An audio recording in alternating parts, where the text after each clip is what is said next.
ಓಂ ನಮಃ ಶಿವಾಯ. ಎಲ್ಲರಿಗೂ ನಮಸ್ಕಾರ. ಇಂದು ಈ ವಿಡಿಯೋದ ಮೂಲಕ ಸಿಂಹ ರಾಶಿಯವರ ಜಾತಕ ಫಲಿತಾಂಶಗಳ ಬಗ್ಗೆ ತಿಳಿದುಕೊಳ್ಳೋಣ. ಈ ಶನಿವಾರ ಈ ರಾಶಿಯವರಿಗೆ ಯಾವ ವಿಷಯಗಳಲ್ಲಿ ಶುಭ ಫಲಗಳು ದೊರೆಯಲಿವೆ, ಯಾವ ವಿಷಯಗಳಲ್ಲಿ ಎಚ್ಚರಿಕೆ ವಹಿಸಬೇಕು ಎಂಬುದನ್ನು ವಿವರವಾಗಿ ತಿಳಿದುಕೊಳ್ಳೋಣ. ನಮ್ಮ ಚಾನಲ್ಗೆ ಇನ್ನೂ ಸಬ್ಸ್ಕ್ರೈಬ್ ಮಾಡದವರು ಈಗಲೇ ಸಬ್ಸ್ಕ್ರೈಬ್ ಮಾಡಿ. ಈ ವಿಡಿಯೋ ನಿಮಗೆ ಇಷ್ಟವಾದರೆ ಓಂ ಶ್ರೀ ಮಾತೆಯೇ ನಮಃ ಎಂದು ಕಾಮೆಂಟ್ ಮಾಡಿ. ಈ ವಿಡಿಯೋಗೆ ಲೈಕ್ ನೀಡಿ ಹಾಗೂ ನಿಮ್ಮ ಬೆಂಬಲವನ್ನು ನೀಡಿ. ಈಗ ಇಂದಿನ ರಾಶಿ ಭವಿಷ್ಯದ ಬಗ್ಗೆ ತಿಳಿದುಕೊಳ್ಳೋಣ. ಈ ರಾಶಿಯವರೇ ಇಂದು ನಿಮ್ಮ ಜೀವನದಲ್ಲಿ ಒಂದು ವಿಶೇಷ ದೈವಿಕ ಶಕ್ತಿ ನಿಮ್ಮೊಂದಿಗೆ ಇರುವುದನ್ನು ನೀವು ಅನುಭವಿಸಬಹುದು. ಹಲವು ವರ್ಷಗಳಿಂದ ನಿಮ್ಮನ್ನು ಕಾಪಾಡುತ್ತಾ ನೀವು ಸಂಕಷ್ಟದಲ್ಲಿದ್ದಾಗ ನೆರಳಿನಂತೆ ನಿಮ್ಮ ಹಿಂದೆ ನಿಂತು ರಕ್ಷಿಸುತ್ತಿರುವ ಆ ದೈವಿಕ ಶಕ್ತಿಯ ಬಗ್ಗೆ ಇಂದು ತಿಳಿದುಕೊಳ್ಳಲಿದ್ದೀರಿ. ಆ ಶಕ್ತಿ ನಿಮ್ಮಿಂದ ಏನನ್ನು ನಿರೀಕ್ಷಿಸುತ್ತಿದೆ ಎಂಬುದನ್ನು ಈ ವಿಡಿಯೋದಲ್ಲಿ ತಿಳಿದುಕೊಳ್ಳಬಹುದು.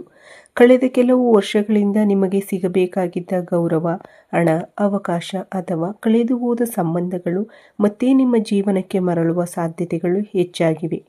ನೀವು ಬಹಳ ದಿನಗಳಿಂದ ಕಾಯುತ್ತಿದ್ದ ಅನೇಕ ಆಸೆಗಳು ಈಡೇರುವ ಸಮಯ ಹತ್ತಿರ ಬಂದಿದೆ. ಇಂದು ನಿಮ್ಮ ಜೀವನದಲ್ಲಿ ಒಂದು ಮಹತ್ವದ ಬದಲಾವಣೆಗೆ ನಾಂದಿಯಾಡುವ ದಿನವಾಗಬಹುದು. ಇದುವರೆಗೆ ಆರ್ಥಿಕ ಸಂಕಷ್ಟದಲ್ಲಿದ್ದವರಿಗೂ ಉತ್ತಮ ಅವಕಾಶ ದೊರೆಯುವ ಯೋಗವಿದೆ.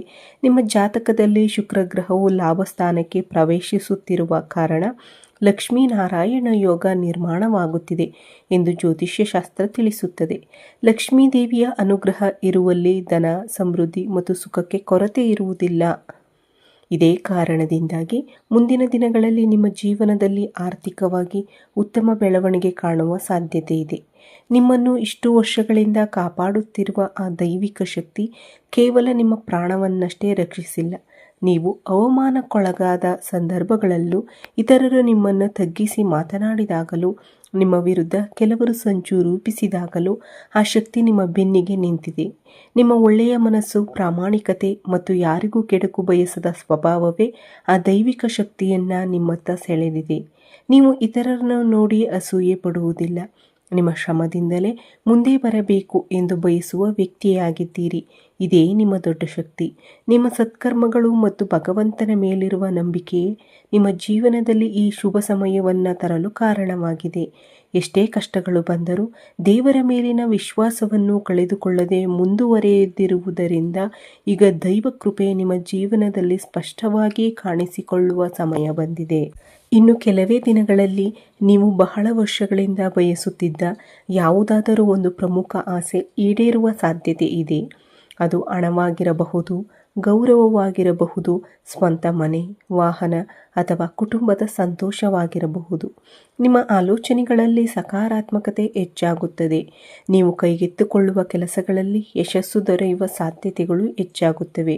ಇದುವರೆಗೆ ನಿಮ್ಮ ಪ್ರಗತಿಗೆ ಅಡ್ಡಿಯಾಗಿದ್ದ ಅನೇಕ ಸಮಸ್ಯೆಗಳು ನಿಧಾನವಾಗಿ ದೂರವಾಗಲು ಆರಂಭಿಸುತ್ತವೆ. ಆದರೆ ಈ ಶುಭ ಸಮಯವನ್ನು ಸಂಪೂರ್ಣವಾಗಿ ಅನುಭವಿಸಲು ನೀವು ಒಂದು ವಿಷಯವನ್ನು ಎಂದಿಗೂ ಮರೆಯಬಾರದು.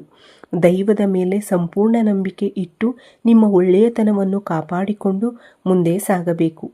ಆಗ ಮಾತ್ರ ನಿಮ್ಮ ಜೀವನದಲ್ಲಿ ಬರಲಿರುವ ಈ ಶುಭ ಯೋಗವು ಇನ್ನಷ್ಟು ಫಲಪ್ರದವಾಗುತ್ತದೆ. ಇನ್ನು ಒಂದು ಮುಖ್ಯ ವಿಷಯವನ್ನು ತಿಳಿದುಕೊಳ್ಳೋಣ. ಈ ದೈವಿಕ ಶಕ್ತಿ ನಿಮ್ಮ ಮೇಲೆ ಅಪಾರ ಕೃಪೆ ಇಟ್ಟಿದ್ದರೂ ಒಂದು ವಿಷಯದಲ್ಲಿ ಮಾತ್ರ ಅದು ನಿಮ್ಮಿಂದ ಎಚ್ಚರಿಕೆಯನ್ನು ನಿರೀಕ್ಷಿಸುತ್ತಿದೆ. ಅದು ಏನೆಂದರೆ, ನಿಮ್ಮ ಸುತ್ತಮುತ್ತ ಇರುವ ಎಲ್ಲರನ್ನು ನೀವು ಸುಲಭವಾಗಿ ನಂಬುವ ಸ್ವಭಾವವನ್ನು ಹೊಂದಿದ್ದೀರಿ.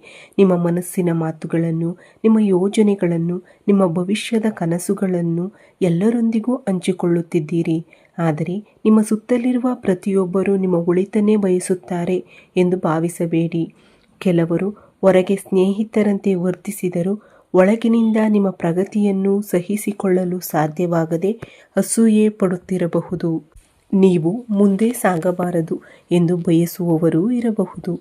ಕಳೆದ ಕೆಲವು ತಿಂಗಳುಗಳಿಂದ ನಿಮ್ಮ ಜೀವನದಲ್ಲಿ ಕೆಲವು ಕೆಲಸಗಳು ಕೊನೆಯ ಕ್ಷಣದಲ್ಲಿ ನಿಂತು ಹೋಗುತ್ತಿರುವುದು, ಯೋಜನೆಗಳು ವಿಫಲವಾಗುತ್ತಿರುವುದು, ಮನಸ್ಸಿನಲ್ಲಿ ಕಾರಣವಿಲ್ಲದ ಆತಂಕ ಮತ್ತು ಗೊಂದಲ ಹೆಚ್ಚಾಗುತ್ತಿರುವುದು, ಇಂತಹ ಸಂದರ್ಭಗಳನ್ನು ನೀವು ಅನುಭವಿಸದಿದ್ದರೆ ಅದರ ಹಿಂದೆ ನಿಮ್ಮ ಸುತ್ತಲಿನ ಕೆಲವು ನಕಾರಾತ್ಮಕ ವ್ಯಕ್ತಿಗಳ ಪ್ರಭಾವವೂ ಇರಬಹುದು ಎಂದು ಜ್ಯೋತಿಷ್ಯ ನಂಬಿಕೆ ಹೇಳುತ್ತದೆ. ಆದ್ದರಿಂದ ಮುಂದಿನ ಕೆಲವು ದಿನಗಳ ಕಾಲ ನಿಮ್ಮ ವೈಯಕ್ತಿಕ ವಿಷಯಗಳನ್ನು ಯಾರೊಂದಿಗೂ ಅನಗತ್ಯವಾಗಿ ಹಂಚಿಕೊಳ್ಳಬೇಡಿ. ವಿಶೇಷವಾಗಿ ನಿಮ್ಮ ಹಣಕಾಸು, ಹೊಸ ಯೋಜನೆಗಳು, ಉದ್ಯೋಗದ ವಿಚಾರಗಳು ಅಥವಾ ಕುಟುಂಬದ ರಹಸ್ಯಗಳನ್ನು ನಿಮ್ಮಲ್ಲಿಯೇ ಇಟ್ಟುಕೊಳ್ಳುವುದು ಉತ್ತಮ. ಇದೀಗ ನಿಮ್ಮ ಜಾತಕದಲ್ಲಿ ಶುಕ್ರ ಗ್ರಹದ ಬಲ ಹೆಚ್ಚುತ್ತಿರುವ ಕಾರಣ ಲಕ್ಷ್ಮೀದೇವಿಯ ಅನುಗ್ರಹವು ಹೆಚ್ಚಾಗುತ್ತಿದೆ ಎಂದು ಪರಿಗಣಿಸಲಾಗುತ್ತದೆ. ಈ ಸಮಯದಲ್ಲಿ ನೀವು ಹಣದ ವಿಷಯದಲ್ಲಿ ಹೆಚ್ಚು ಜಾಗರೂಕರಾಗಿರಬೇಕು. ಅನಗತ್ಯ ಖರ್ಚುಗಳನ್ನು ಸಾಧ್ಯವಾದಷ್ಟು ತಪ್ಪಿಸಿ. ಯಾವುದೇ ವಸ್ತುವನ್ನು ಖರೀದಿಸುವ ಮೊದಲು ಅದು ನಿಜವಾಗಿಯೂ ಅಗತ್ಯವೇ ಎಂದು 2 ಬಾರಿ ಯೋಚಿಸಿ. ಹೂಡಿಕೆ ಮಾಡುವುದಾದರೆ ಆತುರ ಪಡಬೇಡಿ. ವಿಶ್ವಾಸಾರ್ಹ ಸಲಹೆ ಪಡೆದು ಮಾತ್ರ ನಿರ್ಧಾರ ತೆಗೆದುಕೊಳ್ಳಿ. ಇಂದು ಉಳಿಸುವ 1 ರೂಪಾಯಿಯು ನಾಳೆ ನಿಮಗೆ ದೊಡ್ಡ ಸಹಾಯವಾಗಬಹುದು. ಮತ್ತೊಂದು ಮುಖ್ಯ ವಿಷಯವೆಂದರೆ ನಿಮ್ಮ ಮನೆ ಮತ್ತು ಸುತ್ತಮುತ್ತಲಿನ ಪರಿಸರವನ್ನು ಸ್ವಚ್ಛವಾಗಿಟ್ಟುಕೊಳ್ಳಿ. ಸ್ವಚ್ಛತೆ ಇರುವ ಸ್ಥಳದಲ್ಲಿ ಸಕಾರಾತ್ಮಕ ಶಕ್ತಿ ನೆಲೆಸುತ್ತದೆ ಎಂದು ನಮ್ಮ ಸಂಪ್ರದಾಯ ಹೇಳುತ್ತದೆ. ಅದೇ ರೀತಿ ನೀವು ಬಳಸುವ ವಾಹನ, ಮನೆಯ ವಸ್ತುಗಳು ಹಾಗೂ ನಿಮ್ಮ ಕೆಲಸದ ಸ್ಥಳವನ್ನು ಗೌರವದಿಂದ ನೋಡಿಕೊಳ್ಳಿ. ಅವುಗಳನ್ನು ಸ್ವಚ್ಛವಾಗಿ ಇಟ್ಟುಕೊಳ್ಳುವುದು ಶುಭಕರವೆಂದು ಪರಿಗಣಿಸಲಾಗುತ್ತದೆ. ಈ ಕೆಲವು ದಿನಗಳಲ್ಲಿ ನಿಮ್ಮ ಮಾತಿನ ಮೇಲೂ ವಿಶೇಷ ಗಮನವಿರಲಿ. ಯಾರನ್ನು ನೋಯಿಸುವ ರೀತಿಯಲ್ಲಿ ಮಾತನಾಡಬೇಡಿ. ಕೋಪದಿಂದ ಹೇಳಿದ ಒಂದು ಮಾತು ಒಳ್ಳೆಯ ಸಂಬಂಧವನ್ನು ಹಾಳು ಮಾಡಬಹುದು. ಸಾಧ್ಯವಾದಷ್ಟು ಶಾಂತ ಮನಸ್ಸಿನಿಂದ ವರ್ತಿಸಿ. ಹಿರಿಯರಿಗೆ ಗೌರವ ನೀಡಿ. ಮಹಿಳೆಯರನ್ನು ಸನ್ಮಾನಿಸಿ. ಅಗತ್ಯವಿರುವವರಿಗೆ ನಿಮ್ಮಿಂದಾದಷ್ಟು ಸಹಾಯ ಮಾಡಿ. ಈ ರೀತಿಯ ಸತ್ಕಾರ್ಯಗಳು ನಿಮ್ಮ ಜೀವನದಲ್ಲಿ ಸಕಾರಾತ್ಮಕ ಫಲಿತಾಂಶಗಳನ್ನು ತರಬಹುದು ಎಂಬುದನ್ನು ನಂಬಿ. ಈ ಸಮಯದಲ್ಲಿ ನಿಮ್ಮ ಜೀವನಕ್ಕೆ ಹೊಸ ಅವಕಾಶಗಳು ಬರಬಹುದು. ಅವು ಸಣ್ಣದಾಗಿ ಕಂಡರೂ ನಿರ್ಲಕ್ಷಿಸಬೇಡಿ. ಒಂದು ದೂರವಾಣಿ ಕರೆ, ಹೊಸ ಪರಿಚಯ, ಹಿರಿಯರಿಂದ ಸಿಗುವ ಪ್ರಶಂಸೆ ಅಥವಾ ಸಣ್ಣ ಜವಾಬ್ದಾರಿಯು ಮುಂದಿನ ದಿನಗಳಲ್ಲಿ ದೊಡ್ಡ ಯಶಸ್ಸಿಗೆ ಕಾರಣವಾಗಬಹುದು. ಆದ್ದರಿಂದ ಪ್ರತಿಯೊಂದು ಅವಕಾಶವನ್ನು ಗೌರವದಿಂದ ಸ್ವೀಕರಿಸಿ. ತಾಳ್ಮೆ ಮತ್ತು ವಿವೇಕದಿಂದ ಮುಂದುವರಿಯಿರಿ. ನಿಮ್ಮ ಪರಿಶ್ರಮಕ್ಕೆ ತಕ್ಕ ಫಲ ದೊರೆಯುವ ಸಮಯ ಈಗ ನಿಧಾನವಾಗಿ ಆರಂಭವಾಗುತ್ತಿದೆ. ನಿಮ್ಮ ಜೀವನದಲ್ಲಿ ಅತ್ಯಂತ ಮಹತ್ವದ ಸಮಯವಾಗಿರಬಹುದು. ಈ ಅವಧಿಯಲ್ಲಿ ನೀವು ಕೆಲವು ಸಣ್ಣ ಸಣ್ಣ ಜಾಗೃತಿಗಳನ್ನು ಪಾಲಿಸಿದರೆ ಉತ್ತಮ ಫಲಗಳು ಪಡೆಯುವ ಸಾಧ್ಯತೆ ಹೆಚ್ಚುತ್ತದೆ. ಮೊದಲನೆಯದಾಗಿ ನಿಮ್ಮ ಖರ್ಚಿನ ಮೇಲೆ ನಿಯಂತ್ರಣ ಇರಲಿ. ಅಗತ್ಯವಿಲ್ಲದ ವಸ್ತುಗಳಿಗೆ ಹಣ ಖರ್ಚು ಮಾಡಬೇಡಿ. ಯಾವುದೇ ಖರೀದಿ ಮಾಡುವ ಮೊದಲು ಅದು ನಿಜವಾಗಿಯೂ ನಮಗೆ ಅಗತ್ಯವಿದೆಯೇ ಎಂದು 2-3 ಬಾರಿ ಯೋಚಿಸಿ. ಹಣವನ್ನು ಉಳಿಸುವ ಅಭ್ಯಾಸವೇ ಮುಂದಿನ ದಿನಗಳಲ್ಲಿ ನಿಮಗೆ ಹೆಚ್ಚಿನ ಲಾಭವನ್ನು ತರುತ್ತದೆ. ಆಹಾರವನ್ನು ವ್ಯರ್ಥ ಮಾಡಬೇಡಿ. ಮನೆಯಲ್ಲಿ ತಯಾರಿಸಿದ ಆಹಾರವಾಗಲಿ ಅಥವಾ ಹೊರಗಿನಿಂದ ತಂದ ಆಹಾರವಾಗಲಿ ಅದನ್ನು ಗೌರವದಿಂದ ಬಳಸಿ. ನಮ್ಮ ಸಂಪ್ರದಾಯದ ಪ್ರಕಾರ ಅನ್ನವನ್ನು ಗೌರವಿಸುವ ಸ್ಥಳದಲ್ಲಿ ಲಕ್ಷ್ಮೀ ದೇವಿಯ ಕೃಪೆ ನೆಲೆಸುತ್ತದೆ ಎಂದು ನಂಬಲಾಗುತ್ತದೆ. ನೀವು ಬಳಸುವ ವಾಹನ, ಮನೆ ಮತ್ತು ದೈನಂದಿನ ವಸ್ತುಗಳನ್ನು ಸ್ವಚ್ಛವಾಗಿ ಇಟ್ಟುಕೊಳ್ಳಿ. ವಾಹನವನ್ನು ನಿಯಮಿತವಾಗಿ ಸ್ವಚ್ಛಗೊಳಿಸಿ. ಮನೆಯಲ್ಲೂ ಶುಚಿತ್ವ ಕಾಪಾಡಿಕೊಳ್ಳಿ. ಇಂತಹ ಉತ್ತಮ ಅಭ್ಯಾಸಗಳು ಸಕಾರಾತ್ಮಕ ವಾತಾವರಣವನ್ನು ನಿರ್ಮಿಸಲು ಸಹಾಯ ಮಾಡುತ್ತವೆ. ಮುಂದಿನ ಕೆಲವು ದಿನಗಳಲ್ಲಿ ನಿಮ್ಮ ಬಾಯಿಯಿಂದ ಯಾರನ್ನೂ ನೋಯಿಸಬೇಡಿ. ಮಾತುಗಳು ಹೊರಬರದಂತೆ ಎಚ್ಚರಿಕೆ ವಹಿಸಿ. ಕೋಪದಿಂದ ಅಥವಾ ಅಹಂಕಾರದಿಂದ ಮಾತನಾಡಿದರೆ ಒಳ್ಳೆಯ ಅವಕಾಶಗಳು ಕೈತಪ್ಪುವ ಸಾಧ್ಯತೆ ಇದೆ. ಈ ಸಮಯದಲ್ಲಿ ನಿಮ್ಮ ಜೀವನಕ್ಕೆ ಹೊಸ ವ್ಯಕ್ತಿಯೊಬ್ಬರು ಅಥವಾ ಹೊಸ ಅವಕಾಶವೊಂದು ಬರಬಹುದು. ಅದು ಕಚೇರಿಯಲ್ಲಿ ಮೇಲಧಿಕಾರಿಯಿಂದ ಸಿಗುವ ಪ್ರಶಂಸೆಯಾಗಿರಬಹುದು, ಹೊಸ ಕೆಲಸದ ಅವಕಾಶವಾಗಿರಬಹುದು ಅಥವಾ ಯಾರಾದರೂ ನಿಮ್ಮ ಪ್ರತಿಭೆಯನ್ನು ಗುರುತಿಸಿ ಮೆಚ್ಚುಗೆ ವ್ಯಕ್ತಪಡಿಸಬಹುದು. ಇಂತಹ ಅವಕಾಶಗಳನ್ನು ಸಣ್ಣದು ಎಂದು ನಿರ್ಲಕ್ಷಿಸಬೇಡಿ. ವಿಶೇಷವಾಗಿ ಮಹಿಳೆಯರ ಮಾತಿಗೆ ಗೌರವ ನೀಡಿ. ಹಿರಿಯರನ್ನು ಸನ್ಮಾನಿಸಿ. ನಿಮ್ಮಿಂದ ಆದಷ್ಟು ಬಡವರಿಗೆ, ಅಗತ್ಯವಿರುವವರಿಗೆ ಸಹಾಯ ಮಾಡಿ. ದಾನ ಧರ್ಮ ಮಾಡುವ ಮನೋಭಾವವು ನಿಮ್ಮ ಜೀವನದಲ್ಲಿ ಶುಭ ಫಲಗಳನ್ನು ಹೆಚ್ಚಿಸುತ್ತದೆ ಎಂದು ಪರಂಪರೆಯಲ್ಲಿ ಹೇಳಲಾಗಿದೆ. ಇನ್ನೊಂದು ಮುಖ್ಯ ವಿಷಯವೆಂದರೆ ಮುಂದಿನ ಕೆಲವು ದಿನಗಳ ಕಾಲ ಯಾರಿಂದಲೂ ಅನಗತ್ಯ ಉಡುಗೊರೆಗಳು ಅಥವಾ ಪರಿಚಯವಿಲ್ಲದ ವಸ್ತುಗಳನ್ನು ಸ್ವೀಕರಿಸುವಾಗ ಜಾಗರೂಕರಾಗಿರಿ. ಯಾರ ಮೇಲೂ ಅತಿಯಾದ ನಂಬಿಕೆ ಇಟ್ಟುಕೊಳ್ಳಬೇಡಿ. ನಿಮ್ಮ ವಿವೇಕದಿಂದಲೇ ನಿರ್ಧಾರಗಳನ್ನು ತೆಗೆದುಕೊಳ್ಳಿ. ಹಳೆಯ ಸಾಲ ಪಾವತಿ ಅಥವಾ ಹಣದ ವ್ಯವಹಾರಗಳಲ್ಲಿ ದಾಖಲೆಗಳನ್ನು ಸರಿಯಾಗಿ ಪರಿಶೀಲಿಸಿ. ಆತುರದಲ್ಲಿ ಯಾವುದೇ ನಿರ್ಧಾರ ಮಾಡಬೇಡಿ. ನಿಮ್ಮ ಸುತ್ತಲಿರುವ ಕೆಲವರು ನಿಮ್ಮ ಪ್ರಗತಿಯನ್ನು ನೋಡಿ ಅಸೂಯೆ ಪಡಬಹುದು. ಆದ್ದರಿಂದ ನಿಮ್ಮ ಯೋಜನೆಗಳನ್ನು, ಆರ್ಥಿಕ ವಿಚಾರಗಳನ್ನು ಅಥವಾ ವೈಯಕ್ತಿಕ ವಿಚಾರಗಳನ್ನು ಎಲ್ಲರೊಂದಿಗೆ ಹಂಚಿಕೊಳ್ಳುವುದನ್ನು ತಪ್ಪಿಸಿ. ಈ ಸಮಯದಲ್ಲಿ ನೀವು ಹೆಚ್ಚು ಶಾಂತವಾಗಿ, ತಾಳ್ಮೆಯಿಂದ ಮತ್ತು ಆತ್ಮವಿಶ್ವಾಸದಿಂದ ಮುಂದುವರೆದರೆ ನಿಮ್ಮ ಅದೃಷ್ಟ ನಿಧಾನವಾಗಿ ನಿಮ್ಮ ಪರವಾಗಿ ತಿರುಗಲು ಆರಂಭಿಸುತ್ತದೆ. ಗಮನದಲ್ಲಿರಲಿ, ನಿಮ್ಮ ಪರಿಶ್ರಮ, ನಿಮ್ಮ ಪ್ರಾಮಾಣಿಕತೆ ಮತ್ತು ನಿಮ್ಮ ಸಕಾರಾತ್ಮಕ ಮನೋಭಾವವೇ ನಿಮ್ಮ ನಿಜವಾದ ಶಕ್ತಿ. ದೇವರ ಮೇಲಿನ ನಂಬಿಕೆಯ ಜೊತೆಗೆ ನಿಮ್ಮ ಪ್ರಯತ್ನವನ್ನು ಮುಂದುವರಿಸಿ.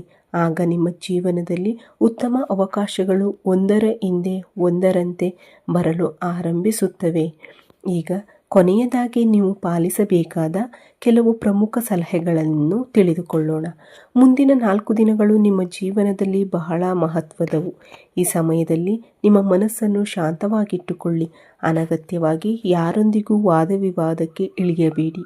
ನಿಮ್ಮ ಕೆಲಸವನ್ನು ಪ್ರಾಮಾಣಿಕವಾಗಿ ಮಾಡಿ. ಉಳಿದುದನ್ನು ದೇವರ ಇಚ್ಛೆಗೆ ಬಿಟ್ಟರೆ ಉತ್ತಮ.